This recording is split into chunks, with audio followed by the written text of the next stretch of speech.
അപ്പോൾ ഇന്നുണ്ടല്ലോ ഞങ്ങൾ പോകുന്നത് കുന്നത്തൂർപ്പാടിയിലേക്കാണ്. ഞാൻ എൻ്റെ സ്വന്തം വോയിസ് കൊടുക്കാൻ നോക്കി, പക്ഷേ നടക്കത്തില്ല. ആ വോയിസ് കേൾക്കാൻ ഒരു സുഖമില്ല കേട്ടോ. അങ്ങനെ ബാക്ക് വോയിസ് തന്നെ കൊടുക്കാം കേട്ടോ.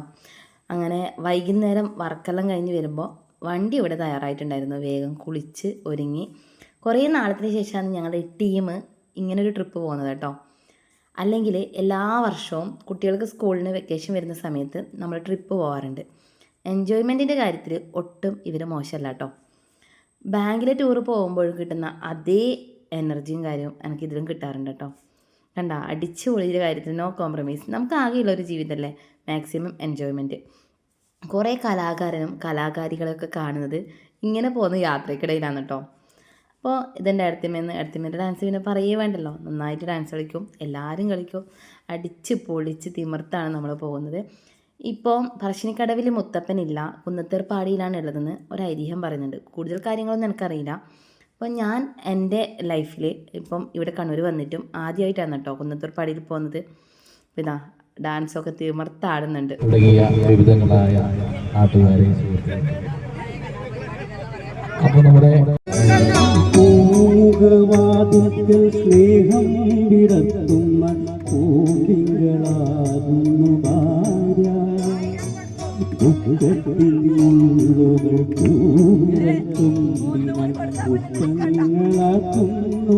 കണ്ടില്ലേ, നല്ല ആങ്കറിനുള്ള ആളും അതുപോലെ തന്നെ നല്ല പാടാൻ പറ്റിയ ആൾക്കാരും ഞങ്ങളുടെ കൂട്ടത്തിലുണ്ട് കേട്ടോ. നല്ല തണുപ്പ് തോന്നിയിട്ട് ഞാൻ എടുത്തിട്ട ക്യാപ്പാണ് ഇത്. ഊട്ടിയിൽ പോകുമ്പോൾ വാങ്ങിച്ച ക്യാപ്പാട്ടോ.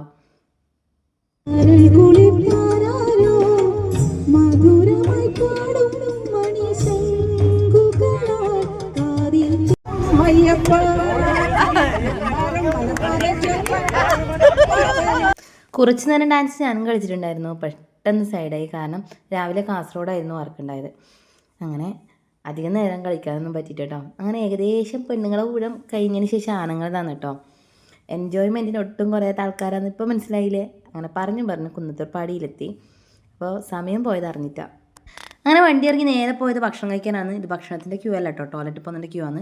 ഈ തായലിലെ അമ്പലത്തിൽ നിന്ന് ഭക്ഷണം കഴിക്കണം. അപ്പോൾ നമ്മൾ അവിടെ എത്തുമ്പോൾ അവർ പറഞ്ഞു ഏകദേശം ഭക്ഷണം കഴിയാറായി. പക്ഷേ എന്തോ ഭാഗ്യത്തിന് നമുക്ക് കുറച്ച് ഭക്ഷണം കിട്ടിയിട്ടുണ്ടായിരുന്നു കേട്ടോ. നമ്മൾ വന്ന എല്ലാവരും നമ്മളവിടെ നിന്ന് ഭക്ഷണം കഴിച്ചു. ഇവരെ ആ എക്സ്പ്രഷൻ കണ്ടോ, നമുക്ക് ചില അങ്ങനത്തെ എക്സ്പ്രഷനൊക്കെ ഉണ്ടാവാറുണ്ട്. അങ്ങനെ ഭക്ഷണം കഴിച്ചിട്ട് നമ്മൾ മുകളിലാണ് ക്ഷേത്രമുള്ളത്, മുത്തപ്പൻ്റെ. അപ്പോൾ അവിടെ പോകണം. അങ്ങനെ നടക്കുന്നതാണ്. ആദ്യം കുറച്ച് സ്റ്റെപ്പ് ഉണ്ടെങ്കിൽ പിന്നെ സാധാരണ കല്ലും മണ്ണും നിറഞ്ഞ ആ ഒരു പാതയിലൂടെ തന്നെ നടക്കണം.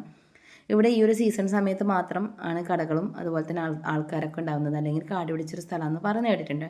കൂടുതൽ കാര്യങ്ങളൊന്നും എനിക്കറിയില്ല. കട കാണുമ്പോൾ ഇവ എന്നെ നോക്കുന്ന അമ്മ വന്നിട്ട് അതെല്ലാം മേടിച്ചിടണം.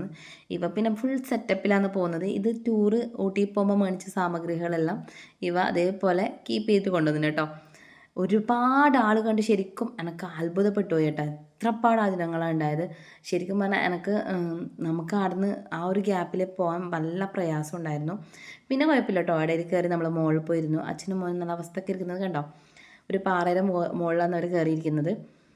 അങ്ങനെ കുറച്ച് കയറി നമ്മൾ നടന്നു വരുമ്പോൾ പിന്നെ നമുക്ക് കാണാനായി മുത്തപ്പനല്ല തിരുവപ്പനാണ് ഉണ്ടായിരുന്നത്. മുത്തപ്പൻ രാവിലെ എങ്ങാനും വന്ന് അവർ പറയുന്നുണ്ടായ, കൃത്യമായിട്ട് അറിയില്ല. എൻ്റെ ഫസ്റ്റത്തെ അനുഭവമാണ്. അങ്ങനെ തിരുവപ്പൻ മുടിയൊക്കെ വെച്ചു. അപ്പോൾ പറശ്ശിനിക്കടവിൽ പറഞ്ഞിട്ടില്ലേ, മുത്തപ്പനെ ഇപ്പോൾ പോയ പറശ്ശിനിയിൽ കാണാൻ കഴിയില്ല, കുന്നത്തൂരിൽ വരണം എന്ന് പറയുന്നത് കേൾവി ഉണ്ടായിരുന്നുള്ളൂ. അപ്പോൾ നേരിട്ട് കണ്ടു, തിരുവപ്പനെ കണ്ടു. മുത്തപ്പനെ കണ്ടിട്ടില്ല, തിരുവപ്പനെ കണ്ടു. ഇവിടെ ചോറൂണും കുട്ടികളെ ചോറൂണും ഒക്കെ ഉണ്ടാവാറുണ്ടെന്ന് പറയുന്നത് കേട്ടിട്ടുണ്ട് കേട്ടോ.